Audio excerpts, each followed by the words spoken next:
Principle number one is every firstborn belongs to God. Every firstborn belongs to God. Your first kid, the first animal that comes out of a womb, the first fruits of your grain, the first everything belongs to God.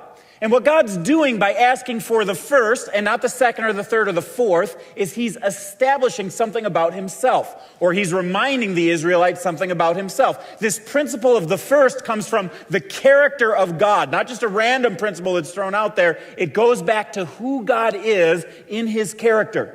He says, I want you to remind you of something every time you think about firstborns or first fruits or first anythings, and that is that I am first. We go all the way back to the creation of the world, all the way in the beginning. In the beginning, before there was time and before there was space and before there was matter and atoms, before all of those things, what was there first? Okay, that was not the challenge level question for the morning. Let's try that again. Before there was anything else, what was there first?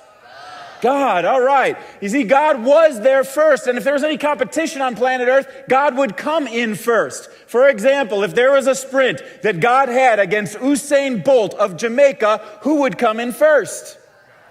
If there was a slam dunk competition with LeBron James against God, who would come in first?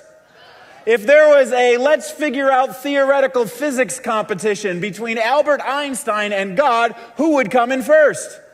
Yeah, God comes in first in all of these competitions because God just is first. And no matter how you think about it, where you place him and what the competition is, God is first. And so he wants us to remember in every significant moment that happens in our life, every time there's a harvest, every time there's a birth, anytime there is a blessing, that God is first. And God wants to work it deep into our soul, the idea of his firstness in our lives.